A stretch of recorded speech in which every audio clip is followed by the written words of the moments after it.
अस्सलामुअलैकुम। Straight line की दो तीन इक्वेशंस हमने पढ़ी। मुख्तलिफ इंफॉर्मेशन में हमारे पास स्ट्रेट लाइन को फाइंड आउट करने की मुख्तलिफ इक्वेशंस होती हैं, जिसमें एक हमने जनरल लीनियर इक्वेशन पढ़ी, दूसरी हमने स्लोप इंटरसेप्ट फॉर्म पढ़ी, और तीसरी हमने टू इंटरसेप्ट्स, यानी वो स्ट्रेट लाइन अगर एक्स एक्सेस और वाई एक्सेस को ए और बी इंटरसेप्ट्स पे इंटरसेक्ट कर रही हो तो उसकी इक्वेशन क्या होगी। स्ट्रेट लाइन की इक्वेशन फाइंड आउट करने के और भी फार्मूले हैं। मिसाल के तौर पे आज हम ये जो पढ़ने लगे हैं, find the point slope form of a straight line, यानी एक स्ट्रेट लाइन के ऊपर एक पॉइंट और उसकी स्लोप बताई हुई हो तो फिर उसकी इक्वेशन क्या होगी। तो ये आप देखें कि फ़र्ज़ किया ये आपने पॉइंट आपको दिया हुआ P1 X1 Y1 उसके ऊपर ऑन द स्ट्रेट लाइन, तो एक हमने general point P straight line के ऊपर लेना है, तो हमने general point P straight line के ऊपर लिया। इस हिसाब से अब हमारे पास स्ट्रेट लाइन के ऊपर दो पॉइंट्स आ गए, ठीक। एक पॉइंट P जिसके कोऑर्डिनेट्स XY जनरल कोऑर्डिनेट्स, और दूसरा पॉइंट हमारे पास P1 जिसके कोऑर्डिनेट्स X1 और Y1। हमारे पास स्लोप के फार्मूले में जो दो पॉइंट्स इस्तेमाल होते हैं उसमें हमारे पास होता है y2 minus y1 over x2 minus x1। अब जो दूसरा पहला पॉइंट तो हमारा P1 ही है, लेकिन दूसरा पॉइंट हमने PXY लिया है। इसका मतलब यहाँ पे जो हमारे पास x2 y2 मौजूद है उसकी जगह पे दूसरा पॉइंट XY हम वहाँ पे पुट कर देते हैं, तो आपके पास y2 की जगह y और x2 की जगह आपके पास x आ गए। अब आप इसको सिंप्लीफाई कर सकते हैं। इसके बाद बहुत आसान, ये x minus x1 left hand side पे y m के साथ चला गया, तो आपके पास आया y minus y1 equal to m into X minus x1। तो ये इस तरह से अगर आप देखें, इसमें y और x ये तो जनरल पॉइंट जनरल वेरिएबल है जिससे हम किसी भी स्ट्रेट लाइन को फॉर्म करते होते हैं, और इसके अंदर एक स्लोप इस्तेमाल हुई है, ये m आप देख रहे हैं, और दूसरा ये पॉइंट P1 के कोऑर्डिनेट्स y1 और x1 इस्तेमाल हुए हैं। इसी तरह से अगर हमें यहाँ पे स्लोप m ना दी हुई हो, बल्कि अब एक पॉइंट की बजाय दो पॉइंट दिए हुए हो, तो अगला क्वेश्चन देखें, find the two points form of a straight line, यानी आपको दो पॉइंट दिए हुए हैं और आपने स्ट्रेट लाइन की इक्वेशन फाइंड आउट करनी है। तो देखें हम किस तरह से इस्तेमाल करते हैं। हम ऐसे करते हैं, if m is the slope and P1 and P2 two points are given on the straight line, then फिर m उन दो पॉइंट्स को इस्तेमाल करके इस तरह से हासिल होती है, y2 minus y1 over x2 minus x1। अब उन दोनों पॉइंट में से एक पॉइंट हमने इस्तेमाल किया, कौन सा वाला वाला जो P1 है जिसके कोऑर्डिनेट्स क्या हैं x1 y1, तो हमने इक्वेशन हमने फाइंड आउट कर ली जिसमें स्लोप m भी लिखी हुई है।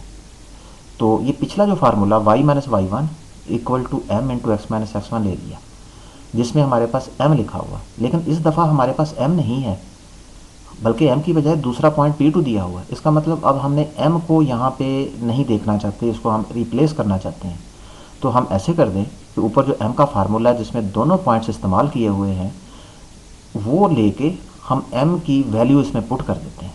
जब हमने m की वैल्यू पुट कर दी, अब ये इक्वेशन देखें, इसमें जो हमारे पास जनरल पॉइंट x और y जिससे स्ट्रेट लाइन बनती होती है वो तो मौजूद है, और साथ में दो पॉइंट्स आ गए, और कहीं भी यहाँ पे m हमें लेटर नज़र नहीं आ रहा। अब अगर हम इसको सिंप्लीफाई करना चाहें तो आप देखें, और राइट हैंड साइड ऊपर जो न्यूमरेटर में y2 माइनस y1 लिखा हुआ है उसे उठा के लेफ्ट हैंड साइड के डिनोमिनेटर में ले जाएं, तो आपके पास लेफ्ट हैंड साइड में सारे y's हो जाएंगे और राइट हैंड साइड पे सारे x हो जाएंगे। फिर आप इन xों को लेफ्ट हैंड साइड पे लिख लें और इन y's को आप राइट हैंड साइड पे लिख लें, तो आपके पास ये स्ट्रक्चर बन गया जो कि बहुत ही आसान है। अब इसकी अगर मैं एक दो एग्जांपल आपको सॉल्व करके दिखाऊँ, एग्जांपल नंबर 2 पेज 11 थॉमस के ऊपर मौजूद है। ये कहता है find the equation of a straight line passing through 2 3, यानी एक पॉइंट दिया हुआ है, हैविंग स्लोप -3/2। तो अगर आप पॉइंट स्लो फार्मूला लें, ये पॉइंट स्लो फार्मूला है जिसमें y और x ये तो स्ट्रेट लाइन की इक्वेशन में वेरिएबल्स होते हैं। हाँ याद रखें, कभी भी जब स्ट्रेट लाइन की इक्वेशन फाइंड आउट करनी हो तो ये y और x जिनका कोई इंडेक्स नहीं है, जो कि वेरिएबल्स हैं, ये कांस्टेंट्स नहीं है, इनकी वैल्यू नहीं लगती होती। हाँ अलबत्ता आप स्लोप की कुछ वैल्यू लगा दें, यहाँ स्लोप कितनी है -3/2, तो m की वैल्यू लगा दें -3/2। और पॉइंट जो गिवन है वो कौन सा वाला है, P1, जिसके कोऑर्डिनेट 2 3 है, यानी ये जो 2 और 3 है असल में x1 और y1 है। तो आप x1 की जगह 2 और y1 की जगह आप 3 लगा दें, फिर आप इसको सिंप्लीफाई कर दें तो आपके पास जो फाइनल आपके पास स्ट्रेट लाइन की इक्वेशन आ गई जिसमें x और y दोनों वेरिएबल मौजूद हैं, और ये एक लीनियर इक्वेशन है जिसमें x की पावर और y की पावर भी 1 मौजूद है। ये हमने एग्जांपल किसकी की भला, जिसमें हमें देख लें क्या दिया हुआ है भला, एक स्लोप दी हुई है और उसके ऊपर एक पॉइंट दिया हुआ है, यानी स्ट्रेट लाइन की स्लोप दी हुई है और उसके ऊपर एक पॉइंट दिया हुआ है, 2 पॉइंट नहीं दिए हुए। अब हम अगला क्वेश्चन एक वो करने लगे हैं जिसमें स्लोप नहीं दी हुई होगी बल्कि 2 पॉइंट दिए हुए हैं, यानी एक पॉइंट दिया होगा जैसे ये 2 3 है और एक और पॉइंट दिया हुआ होगा, स्लोप नहीं होगी।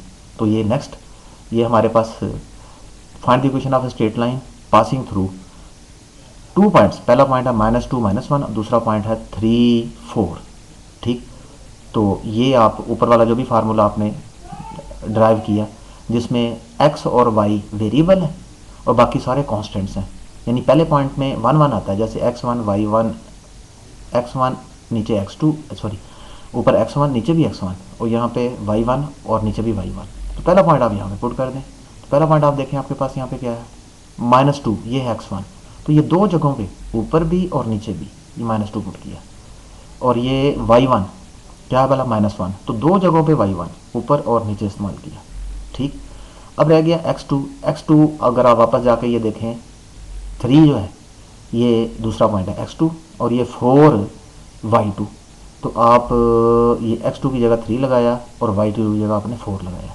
ठीक, अब वैल्यू सारी लगा चुके, तो याद रखें कि जब भी आप पूरी वैल्यूज लगा लें तो स्ट्रेट लाइन की इक्वेशन में 2 वेरिएबल ज़रूर बचे हुए होते हैं, वो कौन से हैं पहले x और y, देख लें x और y की वैल्यू लगी, बस फिर इसको आपने क्रॉस मल्टीप्लाई से सिंप्लीफाई कर लिया। Next, quadratic equation in 2 variable. Quadratic का मतलब होता है डिग्री 2, वेरिएबल भी 2 और डिग्री भी 2। इसका मतलब कि अब 2 वेरिएबल में जब क्वाड्रेटिक इक्वेशन बनाएंगे तो अगर x में डिग्री 2 बनाएं तो x में डिग्री 2 का मतलब x स्क्वायर वाली टर्म आएगी, y में डिग्री 2 बनाएं तो इसका मतलब y स्क्वायर वाली टर्म आएगी, और दोनों को मिला के अगर डिग्री 2 वाली हम इक्वेशन डिग्री 2 वाली टर्म बनाए तो उसमें x और y का प्रोडक्ट आएगा। तो ये देखें ये x स्क्वायर वाली टर्म आई हुई है, ये y स्क्वायर वाली आई हुई है, यहाँ पे x y का प्रोडक्ट ये 2 वाली आई हुई है। तो डिग्री 2 का मतलब ये नहीं होता कि उसमें कोई भी टर्म जो है वो डिग्री 1 की नहीं आनी चाहिए। डिग्री का मतलब होता है कि ज़्यादा से ज़्यादा पावर 2 है, तो ज़्यादा से ज़्यादा पावर 2 है तो कम पावर्स भी आ सकती हैं। इसका मतलब अकेला x वाली टर्म भी ये आ गई और अकेले y वाली टर्म भी आ गई। तो इसका मतलब इस इक्वेशन में हमारे पास जो टर्म्स हुई वो एक तो x स्क्वायर वाली, एक y स्क्वायर वाली, एक xy वाली, एक सिर्फ x वाली, एक सिर्फ y वाली, और एक जिनमें कोई एक्स वाई नहीं होगा कांस्टेंट टर्म। तो ये टोटल 6 किस्म की टर्म्स होती हैं। तो याद रखें कि general quadratic equation in 2 variables के पास टोटल टर्म्स की तादाद कितनी होती है, 6 हो सकती है। ठीक, अब इनके कांस्टेंट्स, आप इनके कांस्टेंट को A B C D E F simply भी लिख सकते थे, लेकिन इस फॉर्म में लिखना कि एक्स स्क्वायर के साथ ए लिखना, वाई स्क्वायर के साथ बी लिखना और एक्स वाई के साथ 2h लिखना, जबकि अकेले x के साथ अकेले f के y के साथ 2g और 2f लिखना, ये हमें कैलकुलेशन में बहुत आसानी फराहम करता है। इसलिए जब भी इसकी हम जनरल फॉर्म लेते हैं तो उसका स्ट्रक्चर ये होता है, इस स्ट्रक्चर को आप याद कर लें कि जनरल फॉर्म में एक्स स्क्वायर के साथ a आएगा, एक्स वाई के साथ 2h आएगा, बी वाई स्क्वायर के साथ b आएगा। तो ये जनरल फॉर्म उसकी हो गई कि इसकी क्वाड्रेटिक इक्वेशन की इन 2 वेरिएबल्स। अब ये इक्वेशन लाजमी तौर पे लीनियर नहीं है, ये नॉन लीनियर है। ठीक, क्योंकि इसमें अगर आपके पास a और b या h इनमें से कोई भी नॉन ज़ीरो होगा तो ये नॉन लीनियर होगी। The above equation is non linear in this way. हाँ सॉरी, साथ में कंडीशन हमें लगानी पड़ेगी। क्या बोला कि अगर इनमें से कोई भी सेकंड डिग्री टर्म जो है वो नॉन ज़ीरो होगी। ठीक, अब हम system of equations with at least one quadratic ये लेते हैं कि एक आपके पास लीनियर इक्वेशन होगी और एक क्वाड्रेटिक होगी। आपने देखा पीछे हमने सिर्फ लीनियर इक्वेशन सॉल्व की थी, यानी अगर दो वेरिएबल लेते हैं एक्स और वाई, तो पहली भी लीनियर होती थी, उसमें एक्स और वाई की पावर्स वन होती थी, और दूसरी भी लीनियर होती थी, एक्स और वाई की पावर्स वन होती थी। अगर तीन वेरिएबल लेते थे तो उसमें भी दोनों उसमें इक्वेशंस तीन हो जाती थी और तीनों की तीनों लीनियर होती थी। लेकिन अब यहाँ पे वेरिएबल्स दो हैं, उनमें एक लीनियर है, दूसरी कौन सी है, क्वाड्रेटिक। यानी एक में आपके पास पावर्स वन है, जबकि दूसरी में डिग्री टू हो सकती है, टू पावर्स वाली टर्म हो सकती है। ठीक, तो एक अब इसमें हो नहीं सकती, बल्कि यूँ कहें कि अब हमने ऐसे क्वेश्चन सॉल्व कर रहे हैं जिसमें एक इक्वेशन लाजमी तौर पे क्वाड्रेटिक होगी, उसमें डिग्री टू होगी।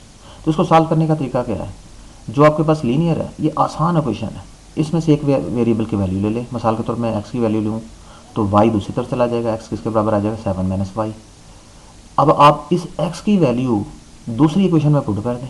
दूसरी इक्वेशन में x की जगह मैंने जब वैल्यू पुट की 7 माइनस वाई, इधर वाला ये x की वैल्यू 7 माइनस वाई पुट कर दी, और बाहर भी y है और उसके बाद भी वाई स्क्वायर था। आप देखिए इसमें x गायब हो गया, क्योंकि x की वैल्यू तो हमने पुट कर दी, और जब x को गायब किया उसकी जगह कौन सा आ गया, y आ गया।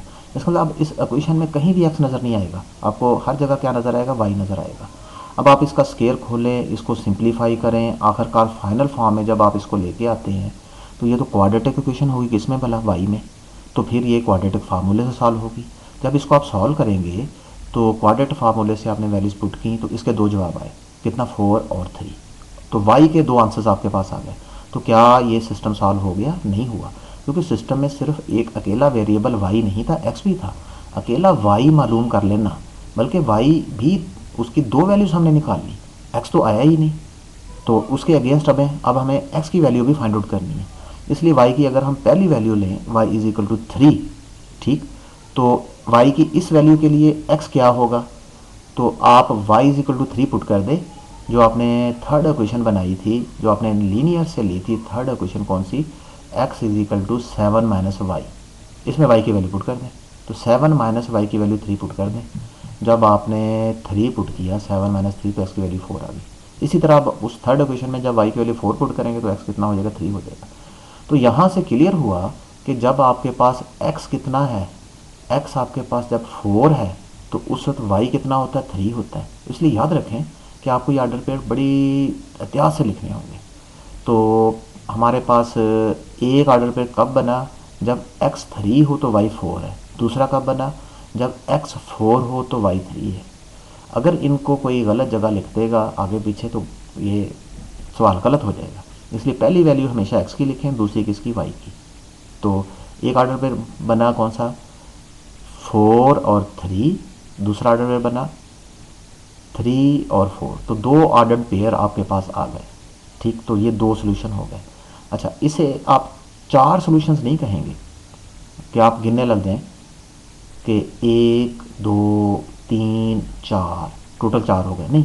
असल में x और y मिलके जब ये पूरा आर्डर पेयर बन जाता है तो एक सोल्यूशन है। इसी तरह ये दूसरा सोल्यूशन है। बहरहाल ये हमने एक सिस्टम ऑफ इक्वेशन सॉल्व किया जिसमें कम से कम एक इक्वेशन क्वाड्रेटिक है।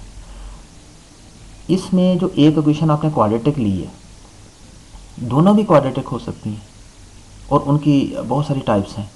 तो ये आप मुख्तलिफ़ किताबों में दोनों क्वाड्रेटिक उनकी सारी टाइप्स आप कर सकते हैं। तो ये सिस्टम ऑफ इक्वेशंस इससे ज़्यादा कॉम्प्लिकेटेड भी होते हैं। Next, geometrical meaning of slope. Slope का ज्योमेट्रिकली क्या मतलब है। आपने देखा कि स्लोप का फार्मूला हमने दो तरह से पढ़ा।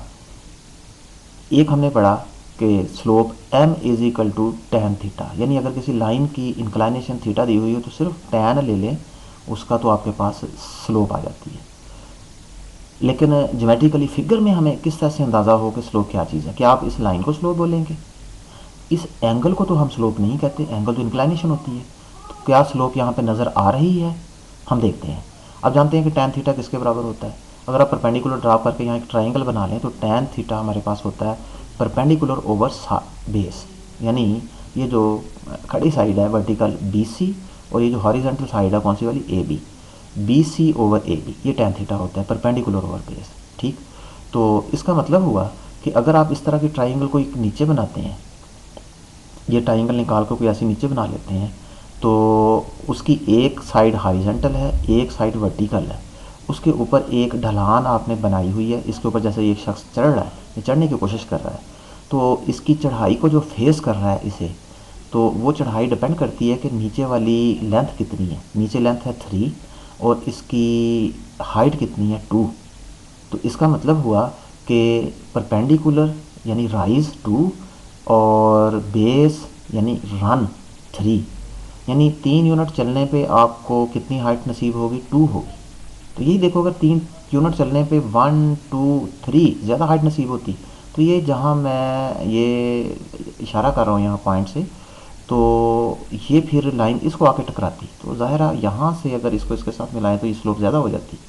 इसका मतलब कि राइज बढ़ने से जो क्या हो जाती है, स्लोप ज़्यादा हो जाती है। तो इसका मतलब स्लोप किसके बराबर होता है भला, राइज ओवर रन। यानी आप एक पॉइंट से जब किसी बुलंदी की तरफ जाते हैं तो आप कितना बुलंद हुए और आपको कितना रन करना पड़ा। तो ये इसके ज्योमेट्रिकल मीनिंग है किसके भला, स्लोप के। फिज़िकल मीनिंग इसका है कि किसी की तरक्की, यानी तरक्की की रफ्तार। अब आप यहाँ देखें, अगर हम स्लो बढ़ा दें तो उसी हाइट पे ये शख्स जल्दी से पहुँच जाएगा। तो इसको हम बोलते हैं that is slope of a line is the gradient.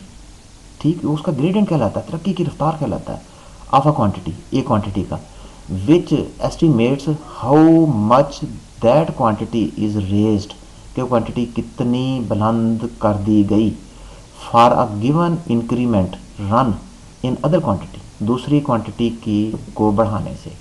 आम ज़िंदगी में भी हम इस तरह से कहते हैं कि किसी ने बहुत तरक्की की, किसी ने 5 सालों में इतनी बिल्डिंग बना ली, वो किसी ने 10 सालों में थोड़ी सी बिल्डिंग बनाई।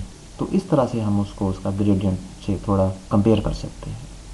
एनी हो, नेक्स्ट अगर आप एक्सरसाइजेस की बात करें तो एग्जांपल नंबर 4 पेज 12 थॉमस की बुक के ऊपर 12 पेज पे एग्जांपल नंबर 4, यहाँ आपको इससे रिलेटेड ये एग्जांपल मिलेगी। इसी तरह अगर आप पेज 16 के ऊपर, यानी पेज 16 के ऊपर question number 9 to question number 34 देखें तो सारी की सारी हमारी इस स्टेट लाइन से मुताल्लिक़ एक्सरसाइजेज हैं। तो ये आपकी एक्सरसाइज आपके सिलेबस में है, तो ये आपने सारी की सारी वहाँ से करनी है। ठीक, next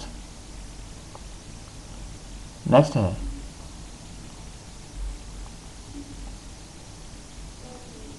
equations of a straight line parallel to axis. Equations of straight line parallel to axis, ऐसी स्ट्रेट लाइन जो एक्सिस के पैरेलल हो। पहले हमने जो स्ट्रेट लाइंस पढ़ी हैं उनमें स्लोप या 2 पॉइंट्स फॉर्म होते हैं, लेकिन अब यहाँ पे जो आपके पास स्ट्रेट लाइन है ये देखें, ये एक्स एक्सिस के पैरेलल है। आप इसकी इक्वेशन अगर फाइंड आउट करना चाहें तो कैसे करें, तो इसकी इक्वेशन के लिए आप अगर इस स्ट्रेट लाइन के ऊपर मूव करें तो आप जानते हैं कि मूव करने से की हाइट चेंज नहीं हो रही। इसका मतलब स्ट्रेट लाइन पे कहीं भी आप चले जाएं तो वाई कोऑर्डिनेट चेंज नहीं होता, वाई कोऑर्डिनेट हर जगह सेम है। हाँ, अलबत्ता एक्स कोऑर्डिनेट जो है वो तब्दील होता है और एक्स कोऑर्डिनेट आर्बिट्रेरी है। तो इसलिए इस स्ट्रेट लाइन की पहचान ही ये हुई, क्या हुई कि वाई को कांस्टेंट ले लें। तो the equation of a straight line has the form Y is equal to T constant, किसके भला, पैरेलल टू एक्स एक्सेस। ठीक, याद रखें ये इस वक्त लाइन एक्स एक्सेस के ऊपर है। ठीक, इसलिए डी क्या है, पॉजिटिव है। अगर ये लाइन एक्स एक्सेस के ऊपर आ जाए तो यहाँ लिखा हुआ है डी लेस देन 0 हो तो line is below the X axes. अगर डी इक्वल टू 0 हो तो लाइन किसके ऊपर आ जाएगी, एक्स एक्सेस के ऊपर। अगर डी ग्रेटर देन 0, जैसे यहाँ पे फिगर में नज़र आ रहा है कि डी जो है वो ग्रेटर देन 0 पॉजिटिव है और लाइन जो एक्स एक्सेस के ऊपर है। ठीक, इसकी एग्जांपल अगर मैं आपको दूं, draw the graph of the straight line y is equal to 3, यानी ये एक ऐसी लाइन है जिसमें y कोऑर्डिनेट 3 ही रहता है, x को जो मर्जी आप लगा दें। अगर मैं इसका टेबल ड्रा करना चाहूँ तो मैंने x का और y दोनों की रोज़ रखी। x रो में मैंने x की मुख्तलिफ वैल्यूज़ ली, 0, 1, 2, -1, -2, लेकिन y में क्या जवाब आया, क्योंकि उसमें x की जगह ही नहीं है, तो इसका मतलब y हर दफ़ा क्या जवाब आएगा, 3 ही आएगा। इसका मतलब कि y की वैल्यूज़ में हम बार बार क्या लिखते जाएंगे, 3 3 3 3 ही लिखते जाएंगे। अब अगर मैं इन पॉइंट्स को तलाश करूं तो आप ये चले ये वाला पॉइंट ले लें, कौन सा वाला, 2 3, इसमें x कितना है, 2 है, और y कितना है, 3 है। तो आप ओरिजिन से x एक्सिस पे चलें, 1 2, और y आप ऊपर 3 गिने, 1 2 3, तो आप यहाँ पे पहुँचे। इस तरह बाकी जब तमाम पॉइंट्स आप लेते हैं, 1 पे भी वही हाइट, 0 पे भी वही हाइट, ठीक, 0 पे भी 3, -1 पे भी 3, तो आपको ये एक दूसरे के साथ साथ ये चलते हुए पॉइंट्स नज़र आए। जब इनको आपने मिलाया तो आपके पास एक स्ट्रेट लाइन बन गई। तो पता चला जब आपको एक इक्वेशन दे दी जाए y=3, इसमें आप अपनी x अपनी मर्ज़ी से आर्बिट्रेरली जो मर्ज़ी ले लें, जब उन पॉइंट्स को आप मिलाएंगे तो ये आपको एक स्ट्रेट लाइन हासिल होगी जो x एक्सिस से ऊपर कितनी हाइट पे होगी, 3 हाइट पे होगी, ठीक, 3 हाइट पे होगी। नेक्स्ट इसी तरह find a straight line through, इसकी दूसरी एग्जांपल, ये एक स्ट्रेट लाइन है थ्रू -6 -1, -6 और -1 पॉइंट उस स्ट्रेट लाइन के ऊपर है, लेकिन ये पैरेलल टू है किसके, एक्स एक्सिस के। तो हमने ऊपर देखा कि पैरेलल टू एक्स एक्सिस जो इक्वेशन होती है, इक्वेशन इज वो क्या होती है, y=d, यानी y कांस्टेंट होना चाहिए। अब चूँकि ये पॉइंट लाइन के ऊपर है तो इसमें y कोऑर्डिनेट क्या है, -1 है, और हमारी लाइन के ऊपर तो y बिल्कुल कांस्टेंट है, तो इसका मतलब कि y की वैल्यू कितनी होगी भला, -1, यही वो कांस्टेंट है, तो y हम क्या लिखेंगे, -1 लिख देंगे। तो इसका मतलब इस स्ट्रेट लाइन में से सिर्फ आप y कोऑर्डिनेट ले लें और y that coordinate equal to लिख दें, तो ये स्ट्रेट लाइन होगी पैरेलल टू x एक्सिस। अब इसी तरह a straight line parallel to y axis, इसमें अगर एक स्ट्रेट लाइन y एक्सिस के पैरेलल है तो उसके ऊपर आप जितना भी ऊपर उठते जाएं या नीचे आते जाएं तो जाहिर है कि x कोऑर्डिनेट तो नहीं चेंज होना, इसलिए इस स्ट्रेट लाइन की इक्वेशन x कांस्टेंट होगी। अब अगर ये जो कांस्टेंट d है, मसलन यहाँ पे फिगर में हमने ये y एक्सिस इसका फासला d लिया हो, यानी x एक्सिस पे टोटल डिस्टेंस इस लाइन का कितना है भला, d है। अगर ये d नेगेटिव हो तो ये लाइन y एक्सिस के लेफ़्ट पे होगी, अगर d ज़ीरो हो तो ये डिस्टेंस को आप ज़ीरो करें, इस लाइन को पकड़ के जब y एक्सिस के साथ लेके आएंगे तो ये लाइन y एक्सिस की लाइन बन जाएगी। इसलिए यानी अब आपसे पूछा जाए कि equation of the line x axis, equation of the straight line y axis, x axis खुद भी तो एक स्ट्रेट लाइन है, y एक्सिस खुद भी एक स्ट्रेट लाइन है, इसकी इक्वेशन बताओ। तो आप y एक्सिस की इक्वेशन क्या बताएंगे, आप इसी लाइन को y एक्सिस पे ले आए, d ख़त्म हो गया, तो इक्वेशन क्या हुई, x=0। तो इसी तरह अब इसके दो एग्जांपल्स हैं, जैसे हमने पहले किसमें की, straight line parallel to x axis में, अब यहाँ पे straight line parallel to y axis है। इसके दोनों एग्जांपल उन्हीं लाइंस पे हैं। इसमें यह फ़र्क ये है कि इसमें draw the graph of the straight line x=-2, यानी ये स्ट्रेट लाइन जिसमें x किसके बराबर है, -2 के, यानी अब आप x को चेंज नहीं कर सकते। पहले हम करते थे x को 0 1 2 कुछ और लिख लेते थे,